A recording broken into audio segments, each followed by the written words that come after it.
was a single parent, my grandmother, uncle, two uncles, and my aunt and her 5 kids in a 2-bedroom house with a den, and that was everyone's bedroom. Bed stacked to the ceiling, basically. You had sliding like sardines.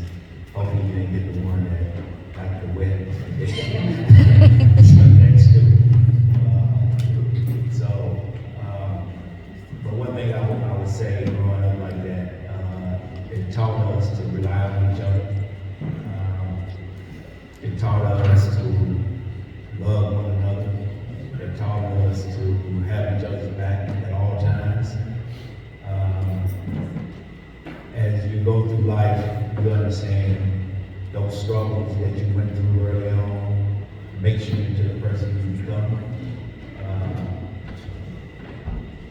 You can imagine, a single parent, a woman trying to raise 5 sons and 2 daughters, which is tough. And my mother, she was a fighter, you know what I mean? And that's where, for those who saw me play, you see that fight that I had out there in the court, I get it from her. And my grandmother was the same way. And so, growing up, you're trying to understand what life is all about and understand why you're in this situation, and you're trying to figure out, where you're going to be at later on in life. And so, for me, basketball became that passion of mine at 7 years old when I first picked up a basketball, and I knew this is something that I wanted to do for the rest of my life. And so every day since I was 7 years old, I worked towards that passion. That goal was to be a basketball player.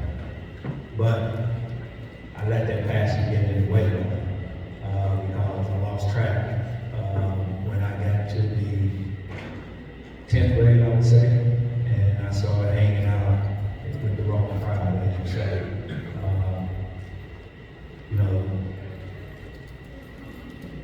Your mother and your grandmother can only take you to a certain point, then you become a man, and you start having your own thoughts. That belt. You can only do so much, and that switch that used to make us walk out and go get it like a belt. I know about switches. We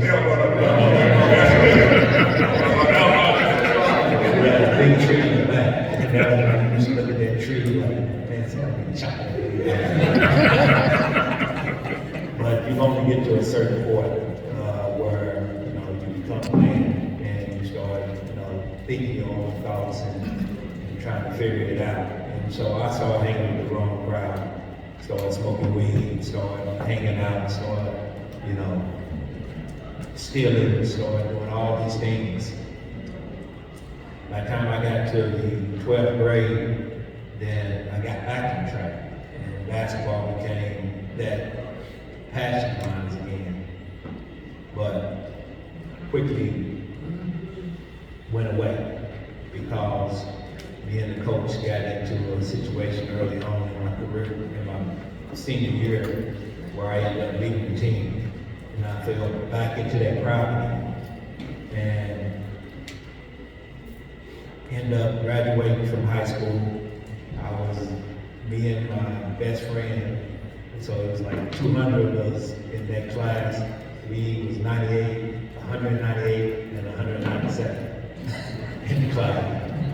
Because I didn't have basketball before then, I was doing good, and so I had to stay eligible and what have you. And so basketball kind of pushed me to, make sure that I get my grades and what have you. And so once that went away, like I said, I fell back into that crowd. Then I ended up graduating, ended up going out to college. Still had the street mentality. So I go to college my first year, end up breaking into somebody's dorm room, still in their big boom box. What's the story behind it? Why I did it? But end up getting kicked out of that school and ended up going to another school. But before then, we had to go down and, go to court. And the judge told me, not the judge, but the district attorney told me they tried to put me in jail for a year. And the judge said, about these other two guys, they basically were called snitches. Basically said, blah, blah, blah. And the judge said, no, I'm not gonna do that. So he's in school, what have you. So I had to transfer to another school, but he said, you are gonna spend a week in jail.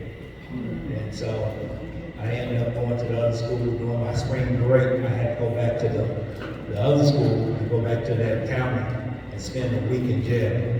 And I remember my mother taking me there. She was so heartbroken, but she didn't say one word to me. All she just told me, you just gotta go in there and do your time for that week and think about what could really happen.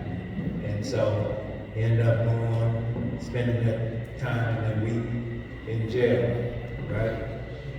And I'm looking around and I'm asking myself, do you really want to do this for the rest of your life? And I'm like, 24 hours locked up.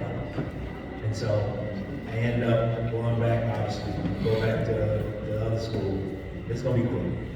It's gonna be real fast. Go back to the other school. This, hard hitting.